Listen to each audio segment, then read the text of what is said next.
bergerak bersama guru penggerak, menebar manfaat bagi pendidikan merdeka. Lekas bergerak dalam pendidikan penggerak, ciptakan generasi unggul penopang bangsa. Mari bergerak, lekas bergerak, dan selalu menggerak. Wabarakatuh. Kami akan melakukan demonstrasi kontekstual modul 2.3 tentang coaching untuk supervisi akademik, yaitu coaching dengan menggunakan alur Tirta. Saya Ridayola Sastri, CGP Angkatan 10 dari SMA Negeri 1 Ulakan Tapakis. Saya Sari Okta Anggraini, CGP Angkatan 10 dari SDN 08 Ulakan Tapakis. Dan saya Elvinawati, CGP Angkatan 10 dari SMA Negeri 2 Sungai Limau, Kabupaten Padang Pariaman, Sumatera Barat. Untuk siklus yang pertama, Ibu Elvinawati berperan sebagai supervisor, saya berperan sebagai coach, dan Ibu Sari Okta Anggraini berperan sebagai coach. Langsung saja dimulai ya, Bu. Baik, Bu Yola, kita mulai untuk sesi pertama. Bu Sari sebagai coach, udah siap Bu Sari? Sudah, Bu. Assalamualaikum warahmatullahi wabarakatuh. Selamat pagi Bu Sari, apa kabarnya hari ini? Selamat pagi, Bu. Alhamdulillah, kabar saya hari ini baik. Dan bagaimana dengan kabar Ibu? Alhamdulillah, saya juga sehat, Bu. Ibu, pagi ini ada acara sesi coaching bersama Ibu Yola ya? Iya, Bu. Saya memang punya rencana sesi melakukan coaching bersama Ibu Yola pada pukul 11:30, Bu. Baiklah, Bu. Kehadiran saya di sini adalah untuk memberi dukungan terhadap kompetensi coaching yang ingin Ibu kembangkan nantinya ya, Bu. Maka dari itu, saya akan mengamati coaching yang akan Ibu laksanakan kepada Ibu Ridayola Sastri. Nah, apakah Ibu sudah siap untuk melakukan proses coaching tersebut? Iya, sudah siap, Bu. Dan saya juga terima kasih kepada Ibu yang telah bersedia menjadi pengamat saat saya melakukan coaching bersama Ibu Ridayola Sastri nantinya. Baiklah. Sebelum Ibu mulai proses coaching, ada beberapa hal yang ingin saya jelaskan. Apakah saya juga akan bertanya? Jadi nanti saya akan juga bertanya kepada Ibu. Pertama, saya akan menjelaskan terlebih dahulu rubrik penilaian coaching yang akan Ibu lakukan nanti. Nah, jadi Bu, poin-poin yang akan saya amati saat Ibu melakukan proses coaching nantinya yaitu saya akan melihat apakah Ibu melakukan percakapan coaching sesuai dengan alur Tirta atau tidak.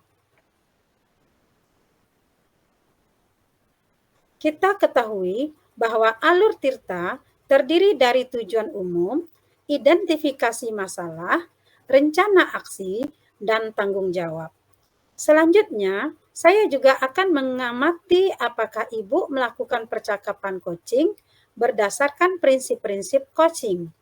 Prinsip-prinsip coaching itu adalah membentuk kemitraan dengan coachee, kemudian menggali potensi coachee dengan proses kreatif dan memaksimalkan potensi coachee. Selanjutnya, potensi inti dalam coaching yang perlu diperhatikan ialah kehadiran penuh, kemudian mengajukan pertanyaan yang berbobot, dan juga mendengarkan secara aktif. Apakah sudah jelas, Bu, rubrik penilaian kita? Iya, Bu. Saya pada saat coaching nanti akan melaksanakan sesuai alur Tirta. Lalu, saya juga akan menerapkan prinsip-prinsip dan kompetensi inti di dalam coaching, Bu. Jadi, saya rasa sudah cukup jelas dengan rubrik yang Ibu sampaikan. Selanjutnya, izinkan saya bertanya ya, Bu. Ya, Bu, silakan. Pertama, kompetensi coaching apa yang ingin Ibu kembangkan? Jadi begini Bu, saat saya melakukan coaching, saya ingin mengembangkan 3 kompetensi, yaitu yang pertama kehadiran penuh, yang kedua mendengarkan dengan aktif, dan yang ketiga mengajukan pertanyaan yang berbobot. Baiklah Bu, kira-kira dari 3 kompetensi yang ingin Ibu kembangkan tadi, bagian mana yang secara spesifik yang Ibu ingin cari saya observasikan Bu? Untuk bagian yang spesifik yang ingin saya diobservasi itu yaitu Bu, pada bagian mendengarkan dengan aktif dan cara saya mengajukan pertanyaan-pertanyaan yang berbobot Bu. Berarti fokus kompetensi coaching yang akan saya observasi yaitu mendengarkan dengan aktif dengan mengajukan pertanyaan yang berbobot ya Bu. Kemudian, seperti apa indikator ketercapaian dari tujuan pengembangan yang Ibu inginkan pada sesi coaching ini? Yang pertama, nanti saya mampu menyimak dan saya lebih banyak mendengar daripada berbicara, serta saya bebas dari judgement, asumsi, maupun asosiasi.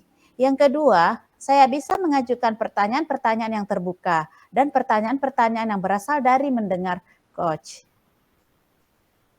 Baiklah Bu, demikian kegiatan observasi kita kali ini. Terima kasih sudah menjabarkan dengan begitu rinci kompetensi yang ingin Ibu capai dan yang ingin saya observasi. Selanjutnya, silakan Ibu melaksanakan kegiatan coachingnya bersama Ibu Yola. Nanti setelah Ibu melakukan coaching, kita ketemu lagi ya Bu untuk berbincang sejenak tentang hasil proses coaching yang Ibu lakukan. Baik Bu, terima kasih Bu. Karena Ibu sudah bersedia berbicara sebelum saya melakukan coaching nanti. Sampai ketemu lagi ya Ibu Sari. Assalamualaikum warahmatullahi wabarakatuh. Ya, sampai ketemu juga Bu. Waalaikumsalam warahmatullahi wabarakatuh.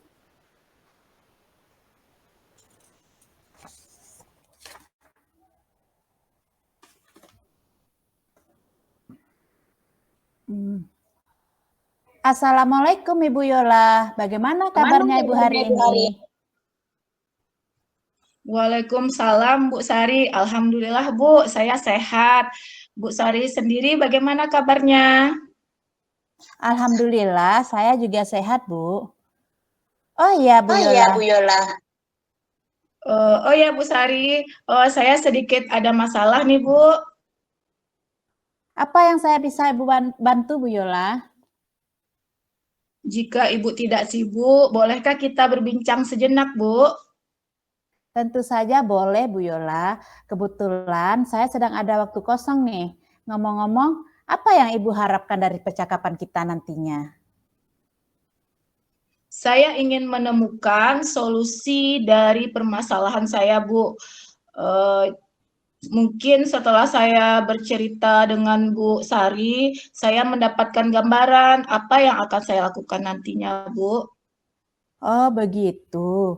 Emangnya Bu Yola ada masalah apa, Bu Yola? Jadi begini, Bu. Ibu tahu kan, saya mengajar di ekonomi di kelas 2. Ketika saya mengajar di kelas 12, pada pertemuan kemarin, itu di mana siswa kelas 12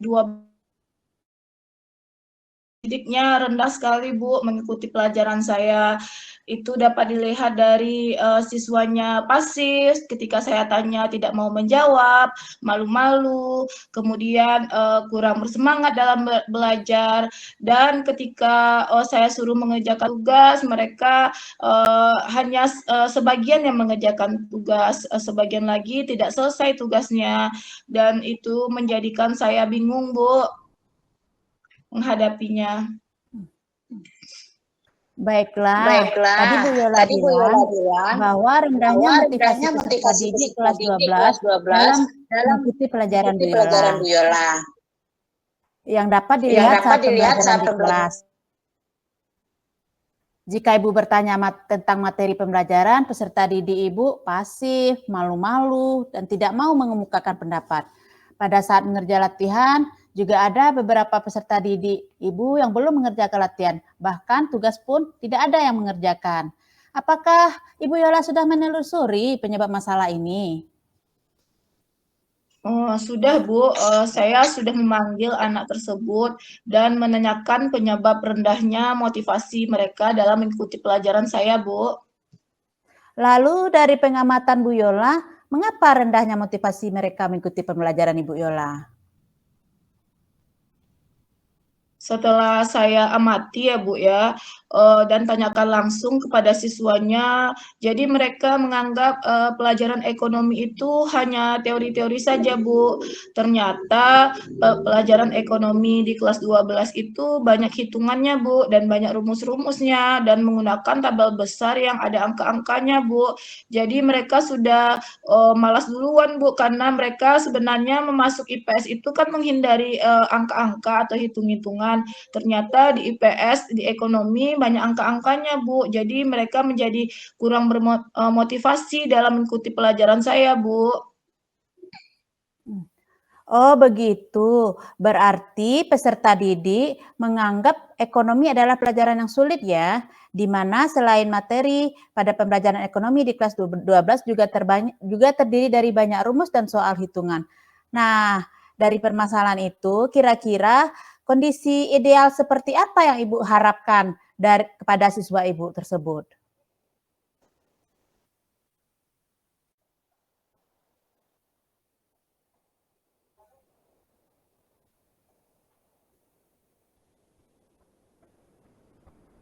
Coba Bu Yola speakernya unmute. Oh, ya, nanti dipotong aja. Saya tentu menginginkan pembelajaran ekonomi itu semua siswanya aktif, Bu.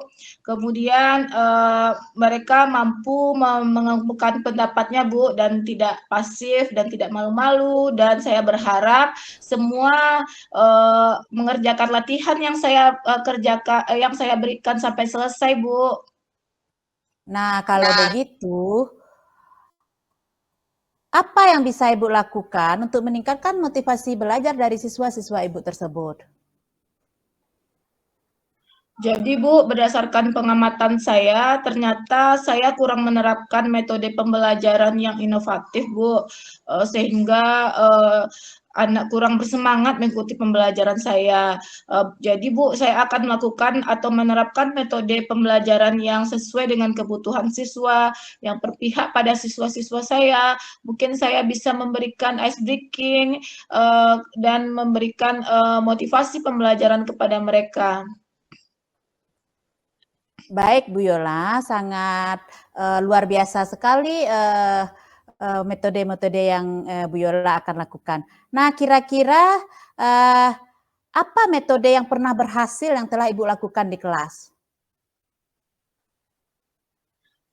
Jadi Bu, metode yang pernah saya lakukan yaitu dengan menggunakan media bervariasi Bu, seperti menggunakan bahan ajar, menggunakan poster, media, video, kemudian ada LKPD, dan dengan metode bervariasi yaitu diskusi, tanya jawab, praktek langsung, kemudian presentasi, dengan metode pembelajaran problem based learning, serta menggunakan metode pembelajaran berdiferensiasi, Bu. Jadi bisa saja nanti saya memberikan kasus kepada siswa, kemudian siswa berdiskusi, mengerjakan tugasnya, dan mereka saya minta mempresentasikannya di depan kelas. Kemudian untuk rumus-rumus atau dengan angka-angka, saya meminta siswanya untuk praktek langsung, dan saya menanggapinya, dan saya akan menyuruh siswa juga mempresentasikannya ke depan, Bu. Berdasarkan itu saya bisa meningkatkan aktivitas aktivitas siswa, mengaktifkan siswa di depan kelas, Bu. Hasilnya, hasilnya tentu siswa saya menjadi lebih aktif, Bu. Ya, sangat bagus sekali ya Bu Yola. Jadi kalau kita rating dari angka 1 sampai 10, menurut Bu Yola seberapa tingkat keberhasilan metode yang Ibu lakukan untuk motivasi belajar siswa Ibu tadi? Kalau saya berikan peringkat, Bu, menurut saya metode tadi bisa lah 8, Bu, untuk meningkatkan aktivitas belajar siswa saya, Bu. Baiklah. Selanjutnya, apa saja rencana yang akan Ibu Yola lakukan dan bagaimana langkah-langkahnya? Saya akan dalam pembelajaran, saya akan menyediakan media dalam pembelajaran, kemudian saya akan melakukan metode pembelajaran yang bervariasi, dan saya juga akan menyiapkan game-game seru dan ice breaking dalam pembelajaran, Bu. Baik, kira-kira siapa yang bisa membantu Bu Yola dalam menyusun ataupun melaksanakan rencana tersebut? Tentunya yang bisa membantu saya dalam menyusun sesuai dengan yang saya rencanakan tadi, tentu dari unsur pimpinan, kepala sekolah, dan teman sejawat saya, Bu. Nah, kira-kira berapa lama Bu Yola butuh waktu untuk melakukan hal tersebut? Sepertinya tidak membutuhkan waktu lama, Bu. Namun hal yang tersebut tidak bisa diterapkan keberhasilannya secepat mungkin. Mungkin hanya pencapaiannya membutuhkan waktu yang lama karena tidak ada yang instan ya, Bu. Betul sekali Bu Yola. Nah, kapan Bu Yola bisa memulai melaksanakan rencana ini? Secepatnya Bu akan saya terapkan agar siswa mendapatkan hak belajar mereka sehingga pembelajaran sesuai dengan yang saya inginkan Bu dan dengan yang sesuai dengan siswa ingin butuhkan Bu. Nah, kemudian nih Bu Yola, komitmen seperti apa yang akan Bu Yola lakukan agar rencana Bu Yola tadi berjalan dengan baik? Saya akan konsisten, Bu. Saya akan konsisten secara terus-menerus mengupdate segala informasi, kemudian berkolaborasi dengan rekan sejawat, dan berbagi praktek baik dengan meningkatkan kompetensi dengan guru-guru hebat, kemudian dengan rekan pendidik lainnya, baik di luar maupun di dalam sekolah. Kemudian saya bisa menerapkan berbagai metode dan gaya belajar yang menarik, sehingga kehadiran saya selalu dirindukan oleh peserta didik, Bu. Baik Bu Yola.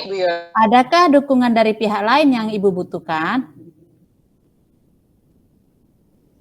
Di sekolah dukungan tentunya sarana dan prasarana ya Bu yang perlu saya butuhkan di sekolah baik dari unsur pimpinan maupun teman sejawat begitu Bu. Baiklah Bu Yola, saya berdoa ya semoga rencana Bu Yola berjalan dengan lancar ya Bu. Nah, bagaimana perasaan Bu Yola setelah kita berbincang-bincang sejenak tadi? Senang sekali dan saya sangat lega sekali merasa menemukan solusi dari masalah saya dari perbincangan kita tadi, Bu. Ya, syukurlah kalau begitu ya Bu Yola. Apakah ada hal lain yang ingin Bu Yola sampaikan? Saya rasa cukup, Bu. Terima kasih banyak ya Bu sudah meluangkan waktu Ibu untuk berbincang dengan saya sehingga saya bisa menemukan solusi dari permasalahan saya. Terima kasih banyak ya Bu Sari. Ya, sama-sama Bu Yola. Saya juga senang mendengar cerita dari Ibu. Semoga kita terus bisa saling berbagi ya Bu. Sampai jumpa lagi ya Bu Yola. Assalamualaikum. Waalaikumsalam. Sampai jumpa lagi Bu Sari. Terima kasih Bu. Ya, sama-sama Bu Yola. Langsung ya. Oke. Assalamualaikum warahmatullahi wabarakatuh. Waalaikumsalam warahmatullahi wabarakatuh. Bagaimana Ibu Sari? Udah selesai coachingnya dengan Ibu Yola? Alhamdulillah sudah Bu. Baiklah. Wah, luar biasa sekali Bu coaching yang Ibu laksanakan tadi. Kayaknya berjalan dengan lancar. Kalau saya lihat. Perasaannya bagaimana setelah melakukan coaching ini Bu? Ya Bu, saya setelah melakukan coaching tadi merasa kompetensi yang saya harapkan sudah bisa tercapai ya Bu ya. Saya juga sangat bahagia bisa bercerita banyak dengan Koci, sehingga semua permasalahan-permasalahan yang dihadapi Koci itu bisa terselesaikan. Baiklah Bu, pada saat coaching tadi, jika kita merujuk pada indikator ketercapaian dari pengembangan yang Ibu harapkan pada kompetensi coaching Ibu, kira-kira apa saja yang sudah Ibu lakukan pada proses coaching tadi? Jadi setelah melakukan coaching tadi, saya merasa sudah mampu fokus terhadap coaching, yaitu mendengarkan aktif, mengajukan pertanyaan-pertanyaan yang sesuai dengan alur Tirta. Baik, jadi sudah tercapai ya Bu ya, indikator pengembangan yang Ibu harapkan. Ya, menurut saya sudah, Bu. Izinkan saya menyampaikan hasil pengamatan saya tadi ya Bu. Baik, Bu. Silakan, Bu. Berdasarkan observasi saya, menurut saya percakapan coaching yang Ibu laksanakan tadi itu sudah berjalan dengan sangat baik, di mana Ibu sudah melakukan percakapan coaching sesuai alur Tirta. Kemudian, Ibu juga sudah menanyakan tujuan kepada coaching, mengarahkan coaching untuk mengidentifikasi masalahnya, merencanakan aksi untuk menyelesaikan masalahnya, dan Ibu juga sudah memancing beliau untuk berkomitmen dengan penuh tanggung jawab dalam menjalankan rencana aksinya. Selain itu, Ibu juga sudah menerapkan prinsip-prinsip dalam KOSI, di mana saya lihat Ibu fokus dengan KOSI. Ibu juga melakukan kesadaran penuh dan Ibu sudah mendengar aktif dan mengajukan pertanyaan-pertanyaan yang berbobot. Seperti yang Ibu sampaikan pada saat pra-observasi tadi, itu adalah fokus kompetensi yang akan saya observasi. Menurut saya, itu sudah sangat baik dan untuk Ibu lakukan. Kemudian, Ibu sudah mampu mencapai sesuai dengan harapan yang Ibu sampaikan pada saat pra-observasi tadi. Alhamdulillah, Bu. Saya sangat merasa senang sekali mendengarkan umpan balik dari Ibu. Dan saya juga mengucapkan terima kasih ya Bu atas umpan balik yang Ibu berikan. Sama-sama Ibu. Nah, dari coaching yang Ibu lakukan, kompetensi apa lagi yang akan dikembangkan berikutnya, Bu?